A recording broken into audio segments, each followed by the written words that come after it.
Hi, I'm Randy Golden from Medical Technologies of Georgia, and I'm here today to introduce everybody to our new uncoated intermittent catheters. And let's take a look at what's inside each package. You get the catheter, and on the male and pediatric lengths we also include the no-touch sleeve, and that's a nice protector so that you don't actually touch the surface of the catheter as you insert the catheter forward. Before you use the catheters, you want to verify French size, length, and catheter tip are as prescribed by your doctor. MTG catheters are available in French sizes 6 through 16 and in coude and straight tip, as well as in soft or firm vinyl. The soft vinyl is a nice alternative if you've ever had any experience with sensation as you catheterize. So let's look at each of the individual catheters we offer. First of all, the pediatric style are 10 inches long with the appropriate color-coded funnel. This one happens to be an 8 because again it is an international color coding. The pediatric products do come with a no-touch sleeve.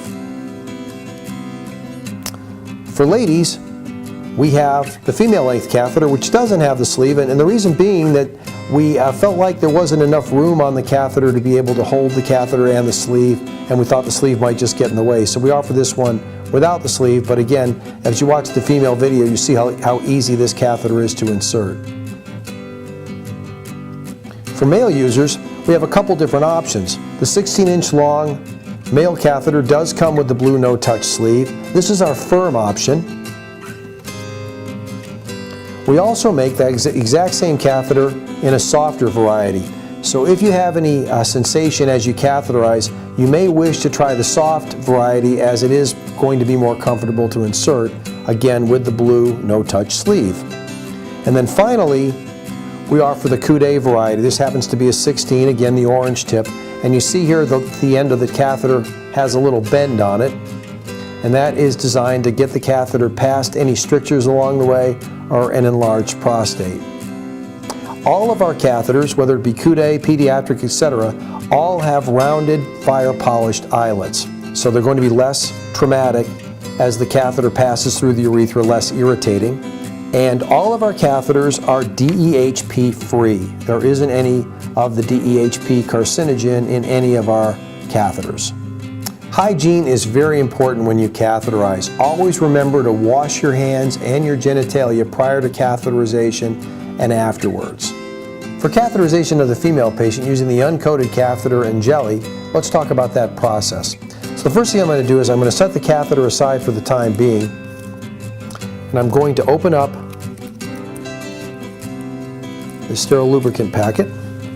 And I find that the easiest way to do this is to open both ends of the packaging, just like I'm doing here. Okay? And then just open up a channel and set the lube packet aside. Okay? And the catheter, what I want to do here is I just want to open it up slightly, open the package up about this far, and now I want to go back. I'm going to wash my hands and wash the genitalia. When I'm ready to cath, I'm going to take the catheter by the white funnel here. This happens to be a 12 French. Depending on the French size, that's going to dictate what color the funnel is. And I'm going to take the catheter and run it through the gel packet just like so. And I'm going to go back and forth and twist and turn a little bit just to get a little bit of jelly on here. The female catheterization doesn't require as much jelly as the male, and that's really a perfect amount right there.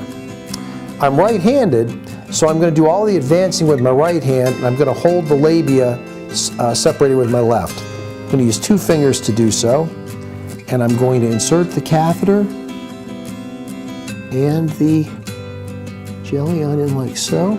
See, it's very easy to go in. When I see urine, I'm going to give the catheter one more short advancement to get the catheter right in the center of the bladder, and I'm going to direct the fluid down into the toilet.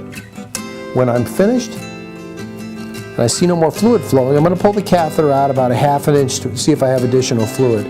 When I'm completely empty, again, by always using that funnel, I pull the catheter out and I reach back and I get toilet tissue to grab the eyes of the catheter so I don't have any leakage. From here, you just toss everything away, and then you want to, of course, go back and clean the labia. Always wipe downward. And you want to get a little soap and water and clean up afterwards. Please Please remember that used catheters can be a potential biohazard. Please dispose of these using accepted medical practice. Thank you for watching our video today. If you'd like samples, please go to our website, medtechga.com, where you can get samples of our uncoated catheters, our hydrophilic catheters, and if you're having issues with recurrent urinary tract infections, you can request samples of our closed system intermittent catheters, which are designed to reduce the risk of UTIs.